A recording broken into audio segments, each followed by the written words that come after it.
Hello viewers, welcome back to the channel. Today's video is a little different as I would like to discuss my experiences on owning a Dodge Durango Hellcat year model year 2021. So I bought this vehicle in January of last year. It was among the last few Durango Hellcats to roll out of the production.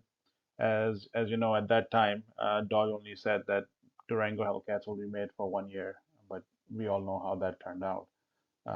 Seemed like Dodge is really bad at keeping promises because every time they say the vehicle is going away, they come up with a different version or different name, and basically it's the same vehicle. It's just another year, and they keep saying that. Nonetheless, so this video is more about what my experience was owning this vehicle. This was my first ever Dodge and the first ever SUV.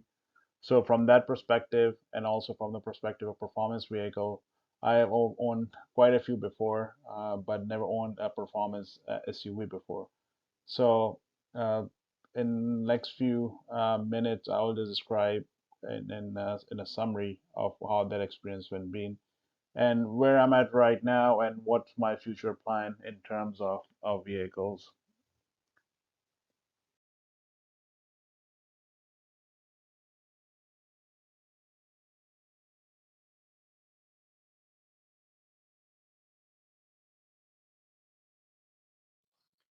So starting with what I loved about the vehicle. First thing, intoxicating performance.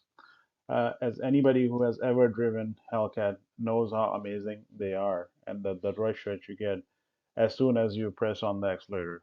Uh, this feeling is further enhanced on Durango due to the all-wheel drive, which minimizes the wheel spin and helps in putting down power on the ground.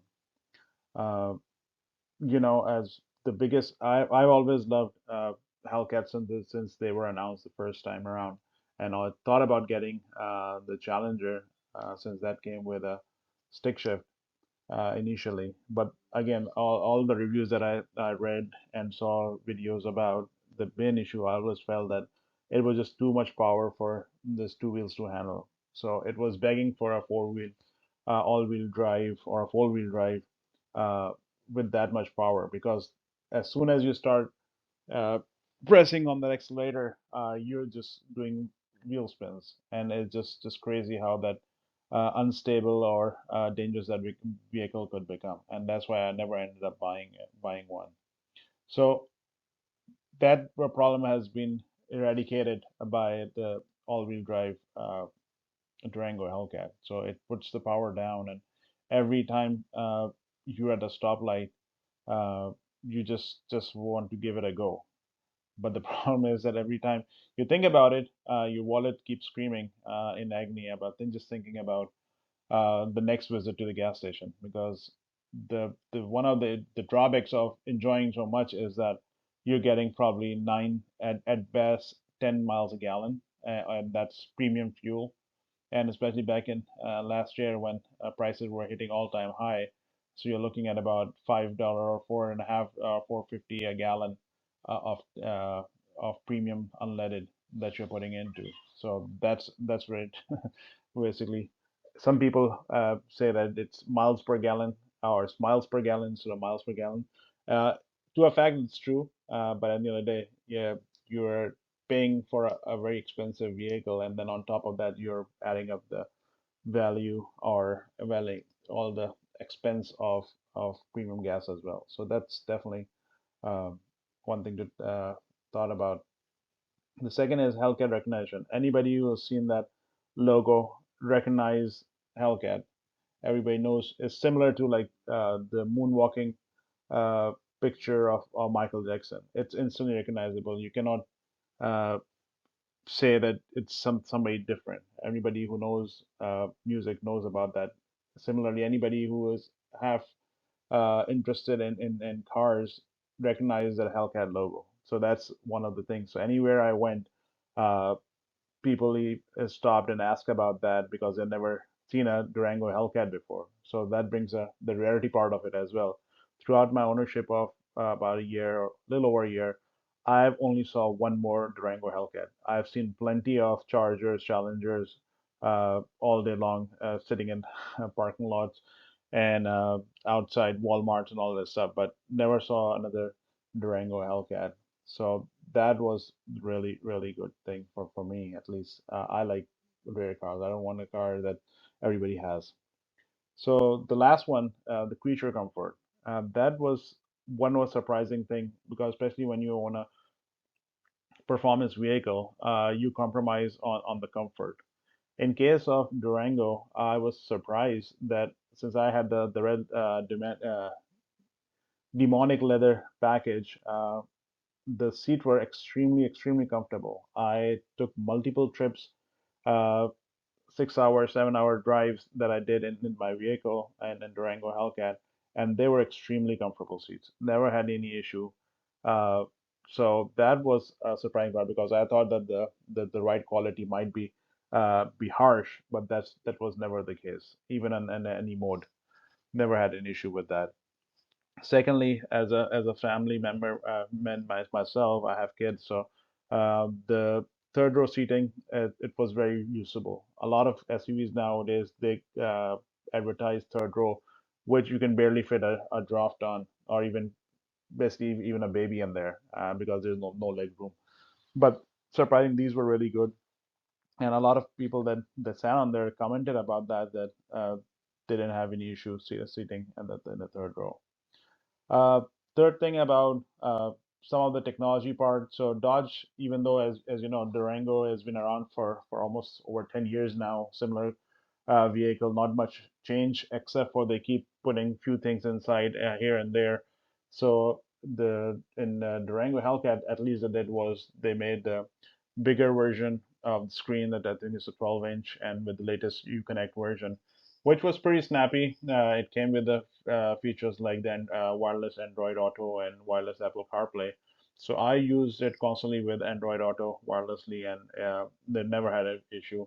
There were a few times where it glitched out, had some map issue or so, but overall I've been extremely happy. So as far as the comfort wise, I think it was a great vehicle to have. Minor zonk maybe in the you can say the space in the back, the trunk space, it was very minimum. But at this point, you can just uh, stow away the back seats, and then you still have a lot of space for that. So that's about what I really loved about the vehicle. Let, let's talk about uh, issues that I faced uh, during the ownership.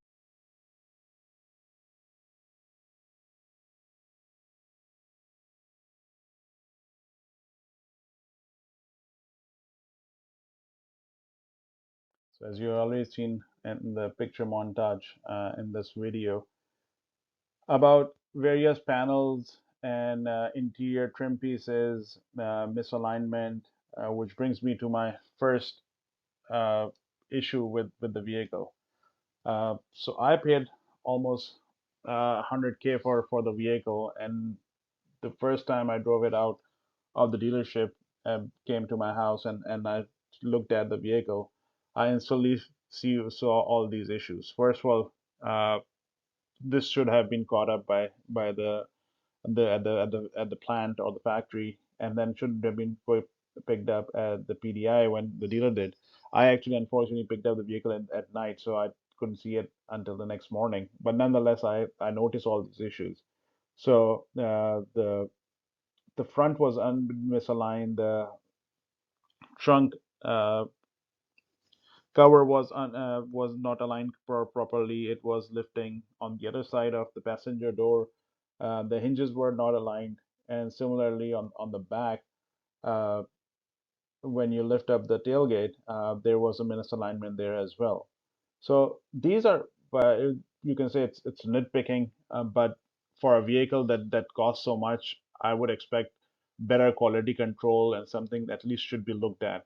Uh, so dealer did fix some of these issues. They did align the door and also the hood, uh, which made it a lot better. And also the front bumper, it was almost hanging out from one side because one of the clips were broken. So it took them almost 2 months to get all those parts in and get that solved. So eventually things got resolved, but the problem was that it's just that as a new owner, for initially 3 4 months, my vehicle was more at the dealer than I was able to drive it, because we either was just sitting there waiting for parts, or they were still trying to figure out what needs to be done. Like for example, for the internal trim piece, they mentioned that they have to take out all the center console in order for them to remove just one trim piece. Uh, so they kept the vehicle for 3 weeks just to do that, and they eventually did that. And they replaced that. According to them, they replaced that.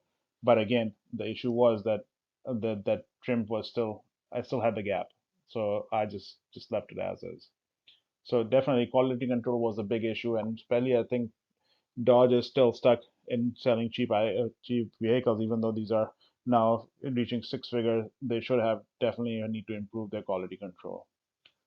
Second issue, lack of modern technology. I did mention my previous that it has a great creature comfort, but it did lack modern technologies. For example, it did not have a 360-degree camera. For that size of vehicle, it should be there.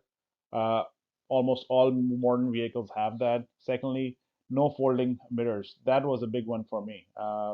No power folding, because I kept my Durango in a garage, and I always had issues with, basically because my garage is a little uh, less wide than the regular one, so I always had issues doing that. And if it was power folding, it would have been great. But nonetheless, this is one thing that lagged. Similarly, there were two USB ports in the second seat area, but there were nothing in the back. Uh, no chargers or anything for the third row passengers. Apparently, since this is an old design, they did not feel like running wires or making holes like that. Like for example, in my wife's Odyssey, there are headphone connection as well as USB at the third seat as well. So something that Dodge should have implemented, but I understand this they just don't want to spend the extra money to do that. Similarly, the first biggest shock for a vehicle costing $100,000 is the backup camera. It seemed like it came out from a vehicle in 1990 or something. Horrible resolution, horrible uh, picture quality, and it was pretty much useless in the dark.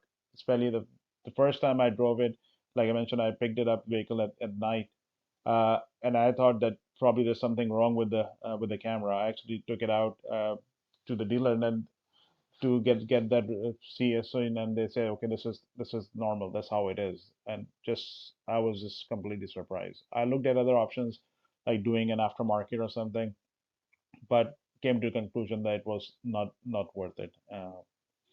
Lastly, dealership experience. As I mentioned, dealership or in Dodge are they are still stuck in selling cheap cars, and that shows in their dealership experience. Like when I had this issue with the dealer, it took me almost 2 or 3 months to get resolved, because every time I took them, they was like, okay, we're waiting on parts, bring it back 1 week later or 2 weeks later, or we do not have people available. Yeah, I even opened up a complaint with SRT and Dodge to get that resolved. And all they were just doing is, oh yeah, we're talking to dealership, but dealerships are independent, so we cannot do anything much about them. So it was just a big headache. Eventually, as I mentioned, things got resolved. Not 100%, but at least to a point where I was okay with living with the car, and it's not in my face. Um, so nonetheless, overall, if you forgive all these things that I mentioned, it was a joy of a car, and definitely worth owning.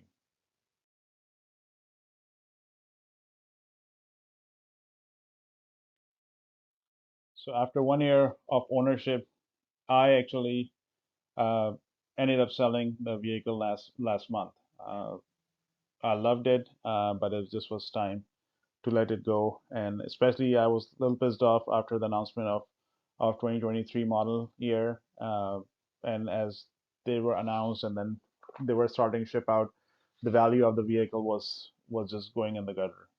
Uh, I'm sure people will complain that you don't buy a vehicle for that purpose, for to hold value, and I expect that. But nonetheless, the promise of having 1 year model and the rarity of it was one of the main reasons I actually paid more than MSRP for this vehicle just to own one. But now seeing that they brought it back for another year, uh, it was a little bit disappointing. So nonetheless, I sold it, got decent amount for it, ended up not losing an arm and a leg, which would have happened if I kept it for longer. And as 2023 models were readily available, things will have gotten even worse.